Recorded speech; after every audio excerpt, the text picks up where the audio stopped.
Was anyone else raised with like weird home remedies? You know, maybe your dad would put the newspaper cone in your ear and you light it on fire and it would burn and get closer and closer to your head. It would start getting hot and then whoosh, you would shoot out the flame out of your ear like a sick little dragon or something. Or one thing my mom used to do, and I don't know if maybe this is a Hispanic thing or maybe a Native American kind of thing, but she would get an egg.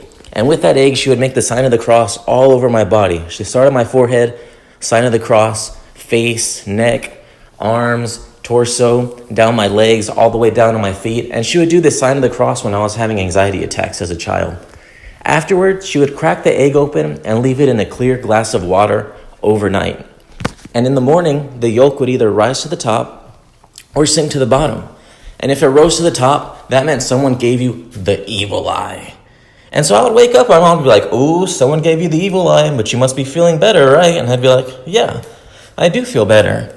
But so recently as an adult, I realized that is fucking witchcraft.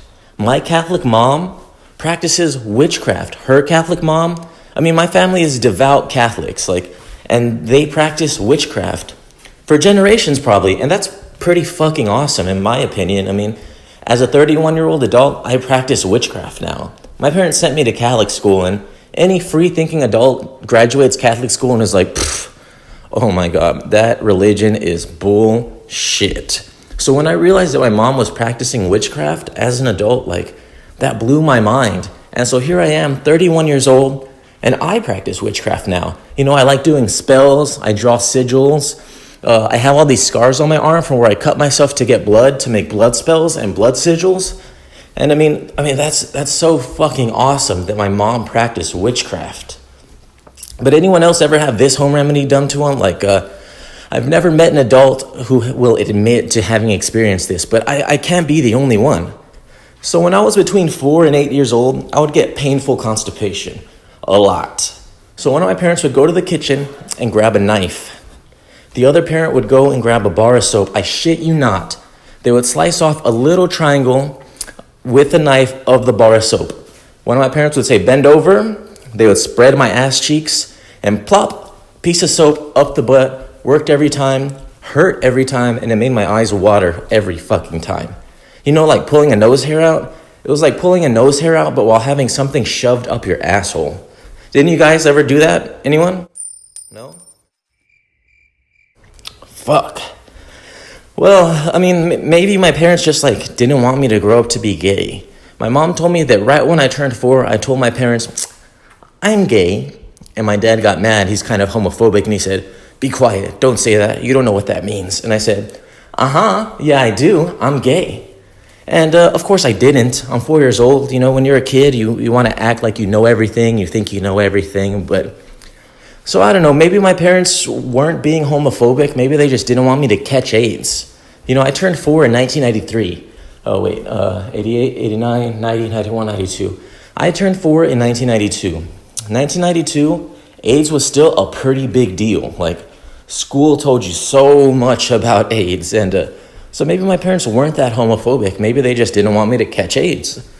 Oh my God, speaking of, I was having lunch in a break room one time with 5 coworkers. We're sitting around a table. Somehow the subject of STDs comes up. I know, STDs while we're having lunch, it's gross. What the fuck? But so one woman says, "Oh, thank God we can't get AIDS. Am I right, ladies?" She turns and nods and looks at our other female coworkers, and they look kind of confused, as do the rest of us sitting at the table. And I said, "Becky, why can't you get AIDS?" And she said, "Well, I always wear my protective amethyst crystal necklace, and only gay guys can get AIDS. Duh." What the fuck? I'm looking around the table. Everyone else is looking around their table and I said, "Becky, that's not correct. Anybody can get AIDS. Women can get AIDS. Men can get AIDS. Pangenders can get AIDS. Gender queers can get AIDS. Heterosexuals, homosexuals, bisexuals, even asexuals could get AIDS." She looks a little concerned and she kind of looks at us and is like, She picks up her cell phone, holds it in the air, smiles, presses her lips together, and takes a fucking selfie. And so we're all sitting there like, what the fuck? And so she posted a selfie on Instagram that says, you learn something new every day. Hashtag knowledge is power. Hashtag learn, live, love. Let me tell you, this is the same adult woman who later told us that she shit in a JCPenney dressing room because she took a prenatal vitamin. Can any of you ladies confirm, like, do prenatal vitamins make you have to use the bathroom? Yeah, they do. Fuck, why didn't my parents just give me prenatal vitamins instead of shoving a bar of soap up my asshole?